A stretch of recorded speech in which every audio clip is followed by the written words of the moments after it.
नमस्कार प्यारे विद्यार्थियों, एनके सर बायोलॉजी क्लासेस में आप लोगों का हार्दिक अभिनंदन है। जैसे कि आप लोगों को पता है, मैं पढ़ा रहा हूँ आप लोगों को 12th का बायोलॉजी का चैप्टर कौन सा, वंशागति तथा विविधता के सिद्धांत, principle of inheritance and variation. तो बेटा जो इस वीडियो को पहली बार देख रहा है, चैनल पर पहली बार आया है, तो सबसे पहले आप वीडियो को लाइक कर दीजिए और चैनल को सब्सक्राइब कर दीजिए, ताकि आगे के जो नोटिफिकेशन है regarding two chapter and then NEET के कॉन्सेप्ट से जो भी आप लोगों को इन्फॉर्मेटिव चीज़ लगती है वो आपको मिल जाएगी। चैनल को सब्सक्राइब कर लेंगे और वीडियो को लाइक कर देंगे। तो स्टार्ट करते हैं आप लोगों का चैप्टर। इससे पहले मैं आप लोगों को यहाँ पर बता दूँ कि मैं 2 पार्ट से कंप्लीट कर चुका हूँ, जिसमें हमने मेंडल के जेनेटिक्स के बारे में पढ़ा था और मोनोहाइब्रिड क्रॉस, और उसके मोनोहाइब्रिड क्रॉस के बेसिस पर जो नियम थे, प्रभावितता का नियम और दूसरा विसंयोजन का नियम, वो पढ़ा था। आज हम डायहाइब्रिड क्रॉस के बारे में पढ़ेंगे, द्विसंकर क्रॉस। तो मोनोहाइब्रिड क्रॉस में तो क्या किया था, मेंडल ने एक कैरेक्टर पर, एक जीन के बेसिस पर क्या किया था, अध्ययन किया था। अब डायहाइब्रिड में क्या किया था बेटा, उसने 2 जीन की स्टडी करी थी, और 2 जीन क्या कर रही थी, यहाँ पर 2 कैरेक्टर को कंट्रोल कर रही थी। 2 कैरेक्टर कौन कौन से थे मैं आपको बता दूंगा इसमें, और स्पेशली बीज पर थे। एक तो था बीज का आकार और दूसरा था बीज का रंग। तो उसमें भी प्रभावी और अप्रभावी। प्रभावी कौन सा होता है, अप्रभावी कौन सा होता है, इसका कॉन्सेप्ट मैं आप लोगों को पहले ही समझा चुका हूं। तो आप लोगों को ये पता होना चाहिए कि प्रभावी क्या होता है। प्रभावी वो होता है जो अपना प्रोटीन का फॉर्मेशन करता है, मतलब एक इंफॉर्मेटिव एक्सप्रेशन करता है, उसको हम बोलते हैं प्रभावी। तो यहाँ पर बीज का आकार था गोल और झुर्रीदार। तो गोल कैसा था बेटा आप लोगों का, प्रभावी। झुर्रीदार कैसा था, अप्रभावी। देन इसके बाद में इसमें दूसरा था बीज का रंग कौन सा था, पीला और हरा। पीला कैसा था आप लोगों का, प्रभावी। हरा कैसा था, अप्रभावी। तो देखते हैं, आप पढ़ते हैं इन कैरेक्टर के बारे में जो एनसीईआरटी में लिखे हुए हैं। 2 जिनों के आधार पर हम कैरेक्टर को पढ़ने वाले हैं। इधर देखो, मेंडल ने 2 लक्षणों में भिन्न मटर के पौधों पर भी संकरण प्रयोग किए, जैसे पीला और गोल बीज वाले। कौन से, पीला और गोल बीज वाले पौधों को क्रॉस हरे और झुर्रीदार बीज वाले पौधों से किया। चित्र 4.7 अभी आगे आने वाला है, आप लोगों का आ जाएगा। मेंडल ने पाया कि इस प्रकार के जनकों में संकरण से केवल पीले रंग वाले और गोल बीज वाले पौधे ही प्राप्त हुए जो प्रभावी थे। आप बतला सकते हैं पीले हरे रंग तथा गोल झुर्रीदार आकृति में कौन प्रभावी रहा होगा। पीला रंग हरे रंग के ऊपर व गोल आकृति झुर्रीदार के ऊपर क्या है, प्रभावी है। यही निष्कर्ष जब पीले व हरे तथा गोल व झुर्रीदार बीज वाले पौधों के बीच एक संकरण अलग अलग किया गया, तो इनके परिणाम से भी यही निकल कर आता है। तो यहाँ पर आप लोगों का जो इसने जो डायहाइब्रिड क्रॉस किया था वो क्या था, देखो इधर क्या थे, ये रहा अपना जनक पीढ़ी क्या ली थी इन्होंने, गोल और पीला। तो गोल तो इसकी क्या है, आकृति। पीला क्या है बेटा, रंग। तो गोल के लिए हम कैपिटल आर रखते हैं और पीले के लिए कैपिटल वाई। अब यहाँ पर झुर्रीदार में देखो यहाँ पर लिखा हुआ है स्मॉल आर, और हरा रंग क्या है, अप्रभावी, स्मॉल वाई और स्मॉल वाई। तो यहाँ पर इनसे जो जनक बनेंगे वो एक तो बनेगा आर, इससे क्या बनेगा बेटा, वाई, इससे क्या बनेगा, स्मॉल आर, और इससे स्मॉल वाई। तो अब यहाँ पर ये दोनों जनक हमारे बन गए और इन पे क्रॉस कराया तो ये हमें प्राप्त हुआ स्वपरागण। F1 पीढ़ी हमें क्या मिली, कैपिटल आर, कैपिटल वाई और स्मॉल वाई। तो बेटा अब आप लोगों को इनके क्या आने चाहिए, आप लोगों को इनके गैमेट बनाने आने चाहिए। क्या बनाने आने चाहिए बेटा, गैमेट। इससे क्या बनेंगे, 4 गैमेट बनेंगे। कैसे बनेंगे उनको हम देख लेते हैं। देखो इधर मान लीजिए मुझे इसके गैमेट बनाने हैं, तो मैं यहाँ पर कैपिटल आर लिखूंगा और यहाँ पर स्मॉल आर। अब मेरे यहाँ पर दोनों क्या लिखेंगे बेटा, कैपिटल वाई और स्मॉल वाई। तो ये रहा कैपिटल वाई और ये स्मॉल वाई। तो गैमेट हमारे 4 गैमेट बनेंगे। कौन कौन से, कैपिटल आर और capital Y, then capital R small Y, small R capital Y, small R और स्मॉल वाई। तो बेटा ये 4 गैमेट, इन 4 गैमेट से हम क्या कर रहे हैं बेटा, इसका हम स्वपरागण सेल्फ पोलिनेशन वाला प्रोसेस कर रहे हैं। तो देखो यहाँ पर क्या आता है, हमें क्या मिलता है आगे एनसीईआरटी के अकॉर्डिंग। ये हमारे इधर क्या है, मादा युग्मक, और इधर हमारे क्या है, नर युग्मक। तो हमें ये मिले थे capital R capital Y, small R capital Y, capital R small Y, small R small Y. तो इधर तो ये गैमेट लिख दिए हैं, कौन से वाले हैं, फीमेल, इधर कौन से हैं, मेल वाले। तो अब इनका हमने क्या किया, क्रॉस किया, तो हमें इस तरह से ये प्राप्त हुआ। कितने, 16। टोटल कितने कॉम्बिनेशन बटे, 16 कॉम्बिनेशन इसके बने। अब 16 कॉम्बिनेशन में से कौन सा कलर हमको मिलते हैं देखते हैं इधर। 1 2 3 4 5 6 7 8 9 बेटा जिसमें एक भी कैपिटल आर और एक भी कैपिटल वाई है वो कैसा होगा, कैपिटल आर की वजह से होगा। वो कौन सा, कैसा होगा कैपिटल आर की वजह से, गोल, और कैपिटल वाई की वजह से कैसा होगा बेटा, पीला। तो ये 9, इसमें देखो ये रहा, इसमें ये रहा, इसमें ये रहा, इसमें ये रहा, इसमें ये है, इसमें ये है, इसमें ये है, इसमें ये है, इसमें ये है। तो पूरे ये 9 के 9 कैसे हैं बेटा, गोल और पीले। अब दूसरा बेटा जिसमें भी कैपिटल आर मिल जाएगा वो तो गोल होगा ही होगा। और साथ में हम यहाँ बात करेंगे अब 2 कंडीशन हरे के लिए। कैपिटल आर तो क्या होना चाहिए, गोल हो जाएगा। लेकिन अब आप लोगों की ये वाली कंडीशन जहां मिलेगी वो क्या होंगे, गोल होंगे। जहां 2 कैपिटल वाई मिल जाएंगे हमें, ये क्या था हमारा बेटा, गोल और हरे के लिए हमें क्या मिलेगा, देखो ये रहे कंडीशन कौन सी है हमारी, ये वाली ले लेते हैं हम। 1 2 3 मिल रहा है हमें, एक कैपिटल आर से काम चल जाएगा, एक कैपिटल इसमें भी, इसमें भी, इसमें भी है। लेकिन वाई क्या है, दोनों स्मॉल स्मॉल और स्मॉल, तो गोल तो है और साथ में हरे भी है, डायग्राम में दिख रहा है।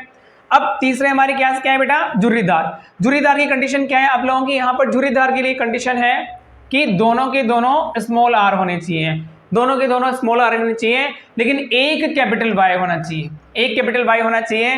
तो झुर्रीदार के लिए तो ये हो गया, और साथ में पीले के लिए क्या होना चाहिए, एक कैपिटल वाई।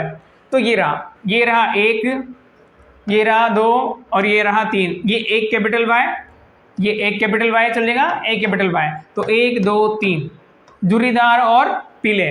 और लास्ट में हमारा कौन सा है, झुर्रीदार और हरे, उसमें क्या कंडीशन रहेगी, small R small R small Y, ये ओनली 1। तो आप लोगों का यहाँ पर जो रेशो मिलता है, क्या मिलता है हमें, 9:3:3:1, 9:3:3:1। तो ये आप लोगों का डायहाइब्रिड क्रॉस का क्या है, रेशो।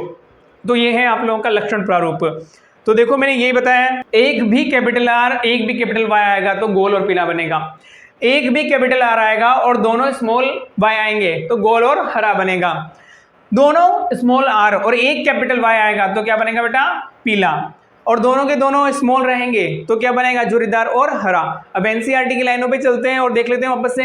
देखो इधर, जीनोटाइप प्रतीक कैपिटल वाई प्रभावी पीले बीज तथा स्मॉल वाई अप्रभावी हरे बीज वर्ण के लिए, और आर को क्या है बेटा, गोल बीज, और स्मॉल आर झुर्रीदार बीज के लिए प्रयोग करें। तो जनकों के जीनोटाइप इस प्रकार लिखे जा सकते हैं, कैसे हमने लिख लिया है, दोनों कैपिटल, इसमें दोनों स्मॉल स्मॉल। इनके क्रॉस को चित्र 4.7 की भांति लिखा जा सकता है, हमने बता दिया, जिसमें जनक पौधों के जीनोटाइप दर्शाए गए हैं और निषेचन होने पर युग्मक क्या बनेगा, small R small Y capital R capital Y मिलकर F1 ये रही हमारी, हमने देख लिया, इसको को उत्पन्न करते हैं। जब मेंडल ने इन F1 पौधों को स्वयं संकरित किया तो पाया कि F2 में क्या बेटा, 3/4 पौधों के बीज कैसे थे, पीले, और 1/4 कैसा था बेटा, हरे। इसी तरह से पीला हरा रंग 3:1 में भी संयोजित हुआ। इसी प्रकार गोल व झुर्रीदार बीज की आकृति भी 3:1 में भी संयोजित हुई, एक संकर क्रॉस की तरह। कैसे हुई बेटा, इस चीज को समझो। ये क्या बोलता है, देखो यहाँ पर एनसीईआरटी में, यदि मैं बात करूं मेरे पास क्या है, गोल और पीले कितने हैं, 9, गोल और हरे कितने हैं आप लोगों के, 3, और झुर्रीदार और पीले। हम एक लक्षण को ले लेते हैं, एक कैरेक्टर कौन सा ले लिया हम लोगों ने, बीज का आकार, ठीक है। टोटल गोल बेटा, टोटल गोल भी देख लेते हैं कितने हैं, 12, 9 यहाँ पर है और 3 यहाँ पर है, 12, और झुर्रीदार कितने हैं बेटा, 3 यहाँ पर है और 1 यहाँ पर है, कितना है बेटा, 4। ये वापस कट जाएगा कितना, 3:1 हो गया। सिंपल रेशो कितना आ रहा है, मोनोहाइब्रिड क्रॉस के अकॉर्डिंग सिंपल रेशो आ रहा है। तो ये यही बात बोल रहा है, लास्ट वाली लाइन में क्या बोल रहे हैं, ये 3:1 में भी संयोजित हुए एक संकर क्रॉस की तरह ही ये रेशो आता है। चलो भाई, यहां तक हमने पढ़ लिया, अब आगे चलते हैं। स्वतंत्र अपव्यूहन का नियम। मेंडल ने बेटा क्या किया था, मेंडल ने जो यहाँ पर डायहाइब्रिड क्रॉस दिया था, तो यहाँ पर डायहाइब्रिड क्रॉस के अकॉर्डिंग जो नियम निकल कर आता है वो है स्वतंत्र अपव्यूहन का नियम। स्वतंत्र अपव्यूहन का नियम क्या बोलता है कि द्विसंकर क्रॉस में फिनोटाइप कौन सा मिला था, गोल पीला, जुरीदार हरा, गोल हरा और जुरीदार हरा। मतलब हमारे पास में ये वाली कंडीशन भी थी और ये वाली कंडीशन थी, लेकिन ये दोनों कंडीशन कौन कौन सी, हमने ये वाली कंडीशन नहीं ली थी, जुरीदार और हरा, गोल और हरा, ये हमें नए रेशो मिले हैं। ये क्या मिले बेटा हमें, नए। और 9 और ये 1 वाला क्या था, हमारा पेरेंट रेशो था। क्या अनुपात में प्रकट हुआ, मेंडल द्वारा अध्ययन किए गए कई लक्षण युग्मकों में ऐसे ही अनुपात देखा गया। 9:3:3:1 के अनुपात को 3 पीला 1 हरे के साथ 3 गोल 1 झुर्रीदार को संयोजन श्रेणी के रूप में व्युत्पन्न किया जा सकता है। इस व्युत्पन्न को इस प्रकार भी लिखा जा सकता है, कैसे, 3 गोले 1 झुर्रीदार हमने लिख दिया, 3 पीले और 1 हरा, तो 9 गोल और पीले और 3 गोल पीले, 3 गोल हरे और 1 झुर्रीदार, ये सब कुछ लिखा हुआ है। अब देखो डायहाइब्रिड क्रॉस में दो विशेषकों में भिन्न पौधों के क्रॉस के परीक्षण पर आधारित मेंडल ने एक दूसरा सामान्य नियम प्रस्तावित किया, जिसे हम बोलते हैं मेंडल का स्वतंत्र अपव्यूहन का नियम। तो बेटा मोनोहाइब्रिड क्रॉस पे तो कौन से नियम आए थे आप लोगों के, प्रभाविता और विसंयोजन पृथक्करण का नियम। और यहाँ पर डायहाइब्रिड क्रॉस पर कौन सा है, स्वतंत्र अपव्यूहन का नियम। कहा जाता है जब किसी संकर में लक्षणों के 2 जोड़े लिए जाते हैं तो किसी एक जोड़े का लक्षण विसंयोजन दूसरे जोड़े से स्वतंत्र होता है। यहां पर हमने बीज का रंग लिया था और बीज का क्या लिया था, आकृति। बीज की आकृति गोल और झुर्रीदार थी, ठीक है, गोल और झुर्रीदार, और दूसरी क्या थी, रंग कैसा था आप लोगों का, पीला और हरा। अब यहां पर जब इस तरह से अर्धसूत्री विभाजन से, गुणसूत्र बात कर रहे हैं, अर्धसूत्री विभाजन से युग्मक बनते हैं, तो पौधे में अर्धसूत्रण कोशिका विभाजन स्वतंत्र रूप से अंड और पराग उत्पन्न के समय जीन के 2 जोड़ी स्वतंत्र विसंयोजन को समझने के लिए पेनेट वर्ग का सफलतापूर्वक प्रयोग किया जा सकता है। हमने पढ़ा है अभी, जीन की एक जोड़ी कैपिटल आर और स्मॉल आर के विसंयोजन पर विचार करें तो 50% तो कौन सा आएगा बेटा, कैपिटल आर वाला, और 50% कौन सा आएगा, स्मॉल आर वाला आएगा। जब कैपिटल आर वाला जाएगा तो ये प्रभावी होगा और स्मॉल आर वाला जाएगा तो ये अप्रभावी होगा। कैपिटल आर या स्मॉल आर होने के साथ साथ एलील क्या होगा, कैपिटल वाई या स्मॉल वाई भी होगा। तो यहाँ पर कैपिटल वाई और स्मॉल वाई का विसंयोजन भी आर आर के समान ही होगा, 50% capital R, 50% small R, 50% capital Y और 50% स्मॉल वाई होगा।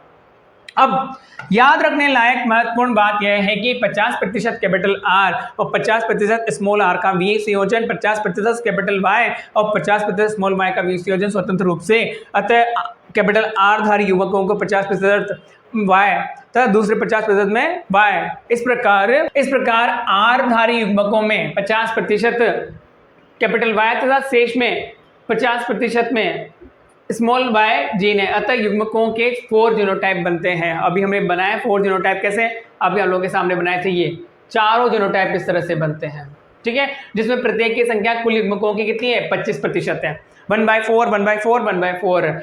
अब आप पेनेट वर्ग के 2 पार्श्व अंड और पराग लिखेंगे तो उन युग्मकों के संगठन का पता करना आसान होगा जिन्हें F2 पौधे उत्पन्न होते हैं। अभी हमने देख लिया है F2 कैसा मिला है हम लोगों को। यद्यपि पुण्यटे आरेख में 16 वर्ग है किंतु इसमें कितने जीनोटाइप और फिनोटाइप बनते हैं, इसलिए दिए हुए फॉर्मेट से ज्ञात करेंगे। तो यहाँ पर आप लोगों को ये तो अनुपात मिला था, लक्षण अनुपात, लेकिन इसका जीन प्रारूप क्या होता है उसके बारे में बात कर लेते हैं। हमें ये मिला था, फिनोटाइप ये मिला था, लेकिन जीनोटाइप क्या होता है, जब हमें मोनोहाइब्रिड क्रॉस का जीनोटाइप जो मिला था, देखो इधर जीनोटाइप किसका, मोनोहाइब्रिड का क्या था, 1:2:1 ये था। अब इसी से हमको डायहाइब्रिड का निकालना है तो वापस इसको क्या करेंगे, 1:2:1 इंटू करो इसको, तो आप लोगों का किसका आ जाएगा, डायहाइब्रिड क्रॉस का आ जाएगा। फर्स्ट ऑफ ऑल तो इससे कर लो 1 2 1, अब इसको करो 2 4 2, अब इसको करो 1 2 1, तो ये डायहाइब्रिड क्रॉस का जीनोटाइप है क्या, 1 2 1 2 4 2 1 2 1, 121 242 121, ये आप लोगों का डायहाइब्रिड क्रॉस का जीनोटाइप है। किसमें बेटा, डायहाइब्रिड क्रॉस का, क्लियर। तो यहाँ पर फिनोटाइप भी हमने देख लिया 9:3:3:1 एंड जीनोटाइप भी हमने देख लिया, ये क्या है, ये वाला जीनोटाइप है। अब बेटा हम बात करेंगे इसके आधार पर कि हमें जब मोनोहाइब्रिड क्रॉस पढ़ा था तो प्रभाविता के नियम पर 2 अपवाद मिले थे, कौन से, अपूर्ण प्रभावितता और सप्रभावितता। इसी प्रकार हमें मेंडल ने जब डायहाइब्रिड क्रॉस के बारे में बात करी तो उसके कौन से हमें अपवाद मिले उनके बारे में बात करते हैं। डायहाइब्रिड क्रॉस में हमने नियम जो पढ़ा वो है स्वतंत्र अपव्यूहन का नियम। और स्वतंत्र अपव्यूहन में आप लोगों का यदि हम अपवाद की बात करें तो हमें अपवाद मिलता है कौन सा, लिंकेज। सहलग्नता स्वतंत्र अपव्यूहन का क्या है, अपवाद है। देखो मेंडल ने एक संकर क्रॉस के आधार पर दो नियम दिए थे, कौन सा, प्रभावितता का नियम और पृथक्करण युग्मकों की शुद्धता का नियम। क्लियर, प्रभावितता के नियम के दो अपवाद मिले, सप्रभावितता और अपूर्ण प्रभावितता। अब प्रभावितता के नियम के दो अपवाद, अपूर्ण प्रभावितता और सप्रभावितता। अब पृथक्करण के नियम के कोई अपवाद नहीं है। मेंडल ने द्विसंकर प्रयोग के आधार पर नियम दिया, स्वतंत्र अपव्यूहन का नियम। इसका अपवाद है क्या बेटा, संलग्नता, जिसे हम आगे पढ़ते हैं किसमें, क्रोमोसोमल थ्योरी वाले में पार्ट में। ठीक है, क्रोमोसोमल जेनेटिक्स जहां से स्टार्ट होगी वहां पर हम संलग्नता के बारे में पढ़ेंगे। ये आप लोगों का क्या रहा, डायहाइब्रिड क्रॉस के बारे में। तो आप लोगों को रेशियो याद रखना है, कौन सा कितने परसेंटेज में बनता है। Thank you so much.